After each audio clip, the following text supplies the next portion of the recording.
जिंदगी में एक कमी रह जाएंगी कि पोस्टमार्टम क्यों नहीं किया गया। ये मेरे दिमाग में मरते दम तक प्रश्न रहेगा।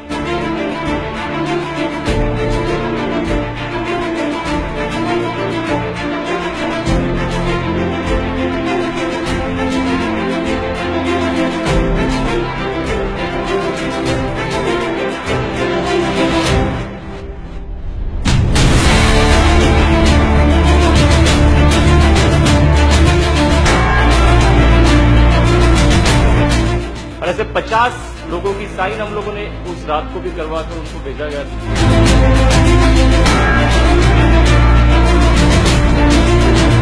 और मैंने खुद 1.5 घंटा स्वामी जी से बात की थी कि पोस्टमार्टम करवा दी जाए तो ये सारा पर्दाफाश हो जाए। नेचुरल मौत है इस बात का बहाना कर उनका पोस्टमार्टम नहीं किया गया।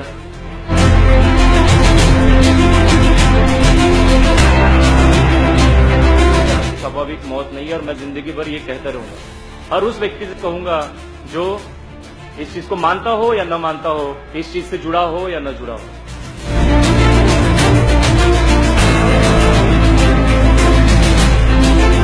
तो मैंने स्वामी जी से जो बात की वो मैं आपसे शेयर करना चाहता हूँ। ये सत्य है, वो मुझे इस बात को बोलने के लिए कोई डर नहीं लगता और मैं किसी चीज से डरता नहीं हूं। समझे क्या? और मैं किसी बड़ी ताकत से भी नहीं डरता, छोटी से भी नहीं डरता, उससे बड़ी ताकत से भी नहीं डरता। लोग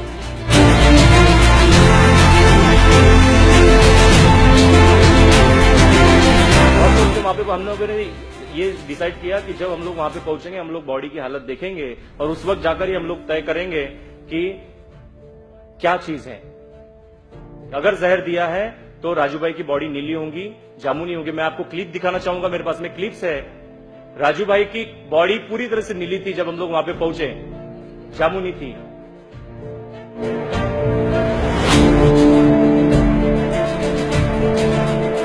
अगर मेरा दिमाग उन सब बातों से हटकर कुछ सोच रहा था तो मैंने सब लोगों से ये कहा कि मुझे लगता है कि ये हत्या है और इसको ये कुछ साजिश हुई है, बहुत बड़ा षड्यंत्र है।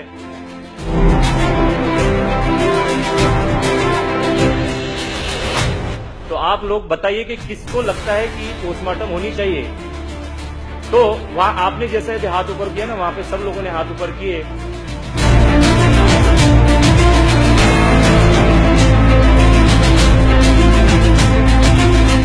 और हम लोगों ने एक लेटर बनाया कि उसके ऊपर भी यही मैटर लिखा कि पूजनीय स्वामी जी, हम चाहते हैं कि पोस्टमार्टम हो जाए देश के लिए। ये देश की धरोहर थे राजू भाई और उनके साथ में ऐसा हो सकता है कि स्वाभिमान के डर से कोई पार्टियों ने उनको मारा होगा, जो हमारे आंदोलन के कुछ लोग विरोध में चले गए थे उन्होंने मारा होगा, या आंदोलन के प्लस पार्टियों ने मारा होगा, ऐसा भी हो सकता है। और अगर स्वाभाविक मौत है तो हम उस पोस्टमार्टम का स्वागत करेंगे, अगर नहीं है तो ये सारी चीज खुलासा हो जाएंगी। ये रहस्य शास्त्री जी के जैसा उनके साथ जैसे चला गया ताशकंद के वक्त में, राजू जी का भी ये पूरा रहस्य बन के ना रहे।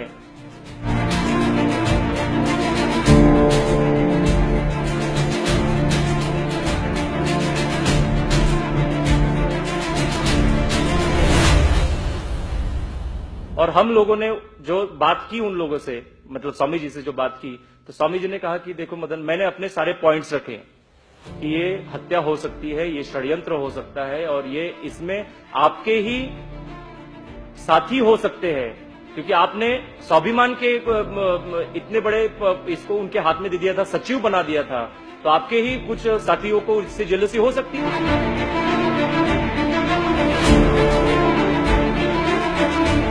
तो मैंने जब उनसे एक बात कही तो मुझे सीधा से ये मिला कि पोस्टमार्टम नहीं हो सकता है और नहीं करना चाहिए।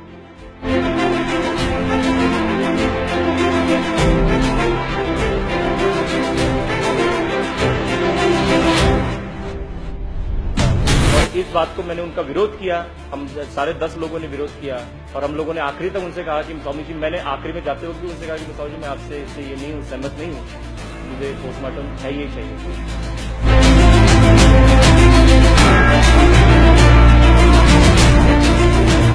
और उस वक्त जो है जल्दी मिलाकर राजू भाई की बॉडी ले जाई गई और वो जला दी गई, चिता पे रख दी गई। मैं संजय भाई परदेसी से भी मैंने कहा, उस वक्त उनकी गाड़ी में मैं था, उनसे मैंने कहा कि अभी भी वक्त है कि चिता पे रखने से पहले भी बॉडी को उठाइए।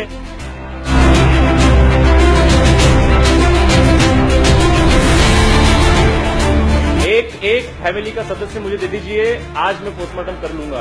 और आज अगर पोस्टमार्टम नहीं हुई तो भूल जाइए कि जिंदगी में कभी भी हम लोग जिस तरह से शास्त्री जी का हुआ पोस्टमार्टम नहीं हुई थी, उसी तरह से ये रहस्य बन जाएगा। और स्वामी जी ने भी कहा था कि रहस्य को रहस्य रहने दीजिए। मगर मैं बताता हूँ आप लोगों को कि आप जैसे लाखों लोग भी खड़े होकर, परिवार का एक सदस्य भी अगर वहां पे खड़ा नहीं है तो गवर्नमेंट कोई भी पोस्टमार्टम नहीं करने देती।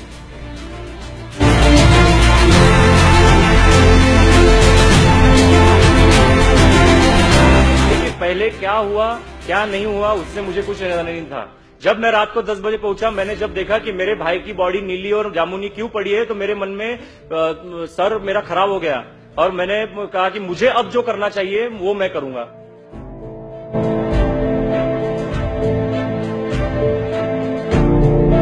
ये पूरे देश में ये बात है कि शायद हो सकता है कि रामदेव बाबा ने ही या उनके किसी व्यक्ति ने इनको ये किया, उनके संस्था की कुछ बातें पता चल गई हो, राजू भाई को कुछ ऐसे गहन राज पता चल गए हो जो वो आने नहीं देना चाहते हो।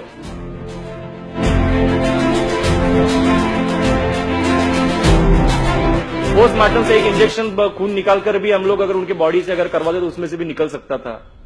और अगर आपकी, हम लोगों ने ये भी उनसे कहा कि टीम जो है, आप अगर इस पूरे बॉडी को वहां नहीं ले जाना चाहते तो वो वहां की डॉक्टरों की टीम यहां पर आ जाएंगी और वो टीम जो है वो यहां पर काम करेंगी और वो 2-4 घंटे में रिजल्ट आ जाएगा। मगर वो नहीं हुआ और ये रहस्य बन के रह गया दोस्तों।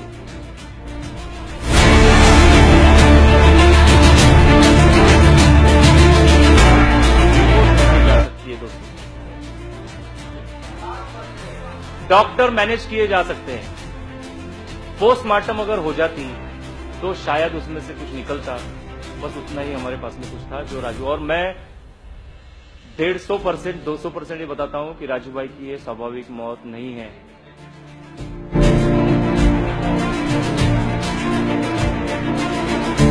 क्योंकि ये सपने में भी आप मत सोचिएगा कभी भी कि राजू भाई को हार्ट अटैक की शिकायत से ही राजू भाई गए।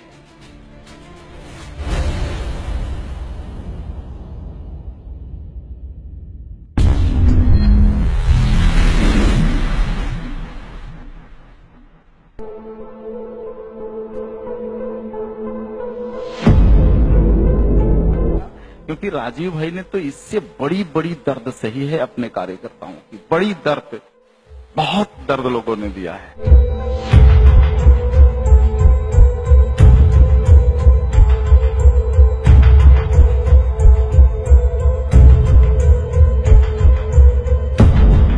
एक ही रास्ता है कि उन्होंने जो कहा है, उन्होंने जो पथ दिया है, उन्होंने जो काम और जिम्मेदारियां सौंपी है भारत के युवाओं को, उसे कर देना चाहिए।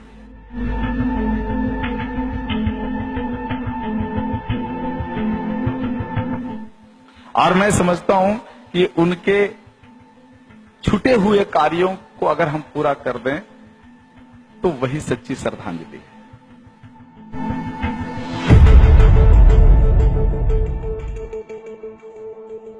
उन्होंने जो बताया उसको करो तो पहले, विरोधी तो ऐसे ही मर जाएंगे। अगर आपने उनके बताए हुए रास्ते पर अगर आप चलने का काम कर दो, छूटे हुए काम को पूरा कर दो, तो विरोधी तो ऐसे ही मर जाएंगे।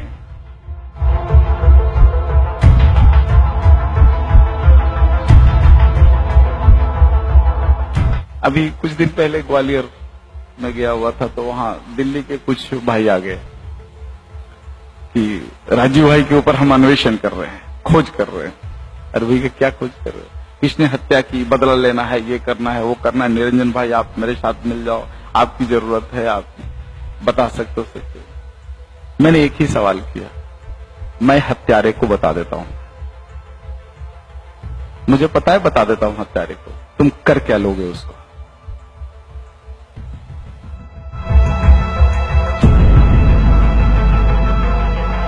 बता देता हूं मैं, और पूरा विश्लेषण करके बता देता हूं, एक एक मिनट की गतिविधियों को बता देता हूं कि कैसे कैसे क्या हुआ, सारी स्टोरी बता देता हूं।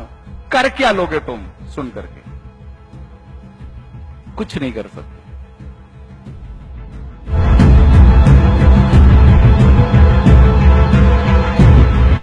अगर उसको मारना है, एक ही रास्ता है कि जिस कारण से उनकी हत्या हुई उस सारे कारण को सब मिल करके कर दो, उसकी हत्या तो ऐसे ही हो जाएगी।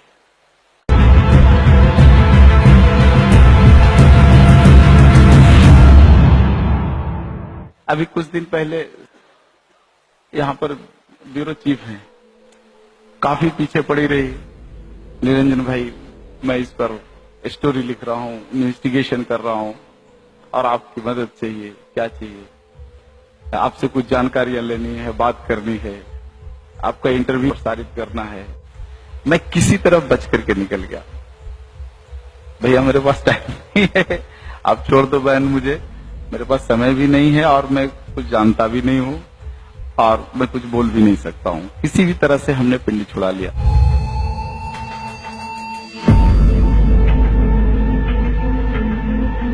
मैं इस पचड़े में, विवाद में इसलिए नहीं पड़ना चाहता क्योंकि मुझे उन लोगों की हत्या करनी है जिन लोगों ने राजीव भाई के विचारों की हत्या की है।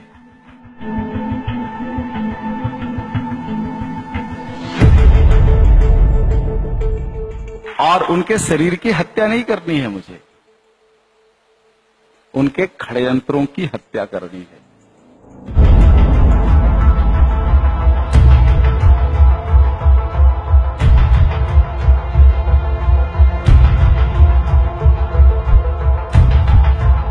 फिर जो है मुझे अपने निरंजन भाई जी भी आया कि मदन भाई आप समझ जाइए, आप इस चीज का विरोध मत कीजिए, स्वामी जी ने जो निर्णय लिया है वो बहुत सोचकर लिया है।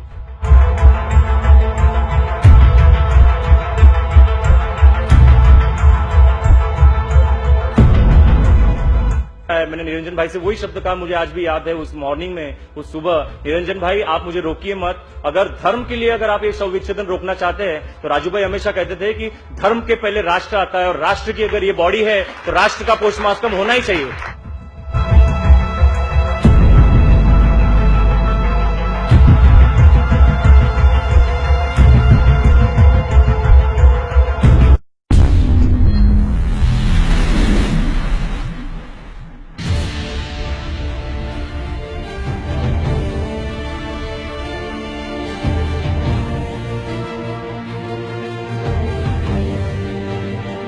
हाँ। अच्छा, और मैं आपसे एक बात पूछना चाह रहा था, मैंने एक यूट्यूब पे वीडियो देखी थी, उसमें रामदेव जी कह रहे हैं कि उन्हें 3 बीमारियां थी, शुगर की, बीपी की, हार्ट की। तो आप वो तो कैंसर भी बोले, उसमें कैंसर भी बोल रहे हैं कई लोग। तो नहीं, तो आप तो घर के सदस्य हैं, आपको तो पता होगा। ठीक ही नहीं तो वही नहीं, उन्हें तो कोई बीमारी नहीं थी।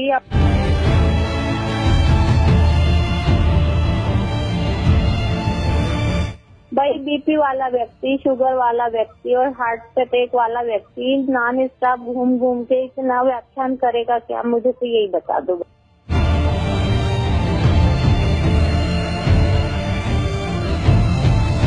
नहीं, एक बात तो भाभी जी मैं भी मानता हूँ, क्योंकि उनकी स्वाभाविक मौत तो नहीं थी, क्योंकि वो हम भी मानते, देखिए वो मैं भी एग्री करती हूँ कि उनकी स्वाभाविक मौत नहीं थी, क्योंकि ये हर व्यक्ति जानता है कि ये नेचुरल मौत नहीं है, हाँ नेचुरल डेथ नहीं है, ये तो हम लोग भी जानते हैं।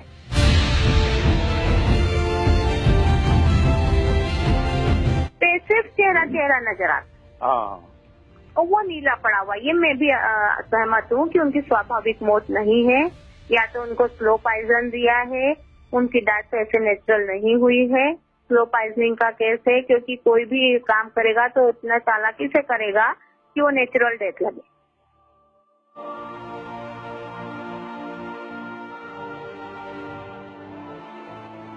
और नहीं, देखिए इसके अलावा जो उनके समर्थक है या पतंजलि में जो भी राजीव भाई का समर्थन करता है या नाम लेता है तो वो वहाँ से उसको हटा ही देते हैं।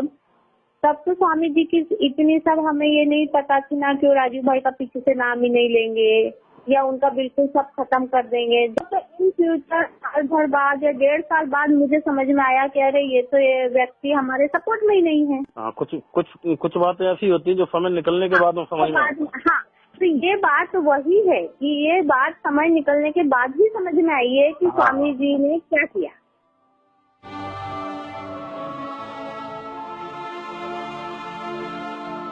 ये तो कह सकते हैं कि मतलब इनने पीएम नहीं होने दिया। बिल्कुल बिल्कुल। पीएम क्यों नहीं होने दिया? ऐसा मामूली आदमी भी खत्म हो जाता है तो उसका भी पीएम होता है। और हार्ट अटैक लाए भी जाते हैं। हाँ हाँ, ऐसी भी दवाइयाँ हैं जिससे देने से हार्ट अटैक आ जाए व्यक्ति को, और वो उनको हार्ट अटैक लाया गया है। वो डेथ हुई है हार्ट अटैक से ही, पर वो हार्ट अटैक लाया हुआ हार्ट अटैक है। वो उनको स्लो पॉइजन दे दे के वो एक दिन में पॉइजन नहीं दिया गया है।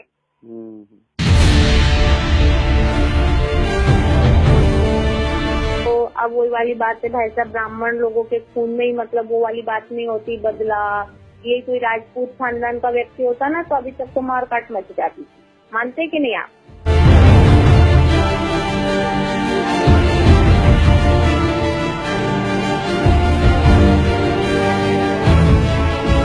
वो लोग इतना प्रयास कर रहे हैं तो आप साथ देंगे कि नहीं देंगे? नहीं, तो साथ किस विषय में देना है उनका? इसी विषय में देना है कि मतलब जो हत्यारे हैं वो सामने आए और उनको गिरफ्तार हो। हाँ, जो देखिए मैं क्या कह रही, जो हत्यारे हैं वो सामने आए। मैं मेरी तरफ से तो इतना आश्वस्त करती हूँ कि मैं ये सपोर्ट करूंगी कि जो हत्यारे हैं वो सामने आएगा। नहीं तो मेरा इन लोगों से कहना है भाई आप मुहिम चलाओ, स्वामी जी से जो आपको बात करनी है सामने करो, फिर परिवार को क्यों घसीट रहे हो बीच में?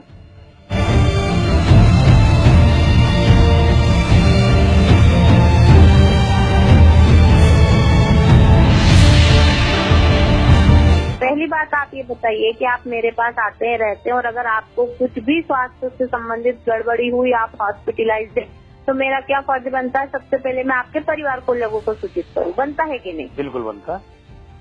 तो मैं तो डॉक्यूमेंट तक जा ही नहीं रही हूँ, मैं तो यहीं तो पूछ रही हूँ कि आप वहाँ के लोगों ने, रायगढ़ के लोगों ने हमें क्यों नहीं सूचना दी? और आप ये मानेंगे विश्वास कि उन लोगों के पास हमारा नंबर नहीं है।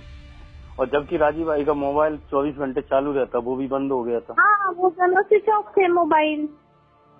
नहीं तो रायपुर के लोगों ने हमें सूचना देनी चाहिए थी कि नहीं सबसे पहले? हाँ, सूचना देनी चाहिए थी और नहीं देते तो मोबाइल तो उनका चालू रखते। और हमें तो बेंगलोर से सूचना मिली ना। हाँ, तो ये स्पष्ट समझ में आ रही है कि साजिश है इसमें। वो भाई साहब वो तो मेरी बात सुनिए, साजिश है ये तो निश्चित है, ये तो मैं आपसे सहमत हूँ। हम तो सीधी सी बात जानते हैं, मैं आपके पास हूँ और मेरा मोबाइल आपके पास बंद हो जाता है, आप खबर नहीं देते मेरे घर वालों को, तो आप दोषी हो। आप ही की साजिश है। बिल्कुल है। आप सही। आपको मैं यहाँ ग्वालियर बुलाता हूँ, शिविर लगाता हूँ, 10 दिन रोकता हूँ, तो 10 दिन का सारी जिम्मेदारी मेरी रहेगी कि नहीं रहेगी? नहीं, वो मैं आपकी सब बातें मानती हूँ।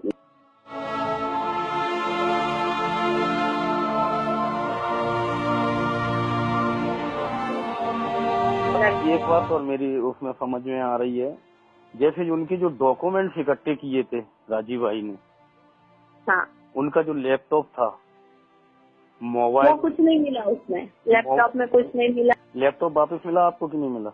हाँ, लैपटॉप है ना हमारे पास ही है। डॉक्यूमेंट्स कुछ नहीं मिले उनके बैग में से, और ना उनका वो जो होम्योपैथी का किट था वो मिला।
भाई चक्कर ये हुआ भैया कि राजीव भाई को भारत स्वाभिमान की सत्ता सौंप दी, तो उनके जो गुर्गा हैं चमचे जैसे जयदीप आर्य है, राकेश, डॉक्टर सुमन है, डॉक्टर राकेश है और आचार्य बालकिशन है। तो इनके मन में ये भावना थी, करे हम तो स्वामी जी के साथ इतने दिन से कर रहे हैं और कल का ये लड़का आया, इसको तो भारत स्वाभिमान प्रमाण सौंप दी, स्वामी सचिव बना दिए उनको। तो उनको जलन थी।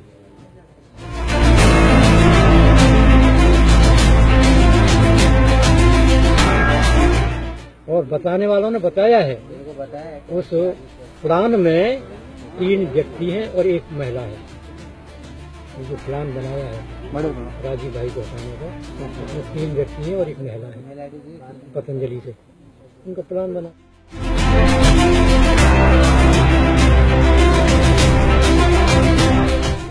वो कहते हैं कि साहब जेनेटिक बीमारी के फलाना बीमारी, उसको छुपाने के लिए, और स्वामी जी को सम्मान है।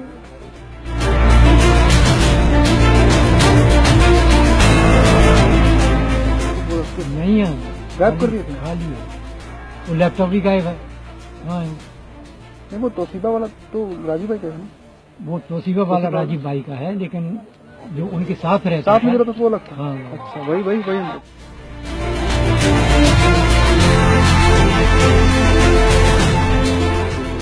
एक होम्योपैथिक का किट रहता था उसके साथ। वो भी गायब है। वो भी गायब।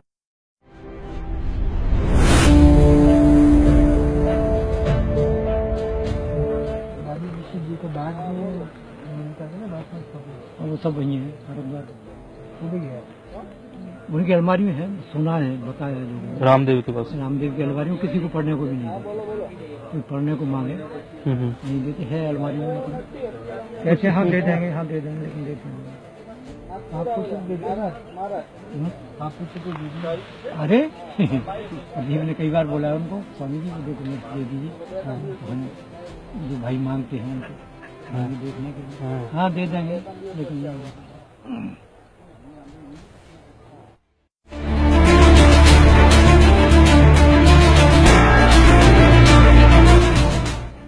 दूसरे उस वक्त का कोई हथियार हमारे हाथ में होता तो हम लड़ सकते थे। जैसे पोस्टमार्टम में कितना विरोध किया था आप लोग? नहीं होने दिया, कि कर लो तुम, ये मेरे खिलाफ आया तुम कैसे थे उसको सही करा।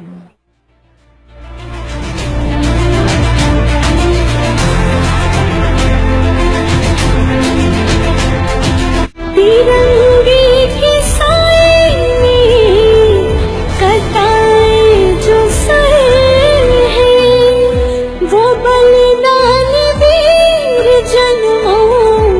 जन्मों अमर है। जरूरत है फिर से उनकी, जरूरत है फिर से उनकी, हिंदुस्तान को भुला देंगे कैसे उनके बलिदान को, भुला देंगे कैसे उनके बलिदान को, भुला देंगे कैसे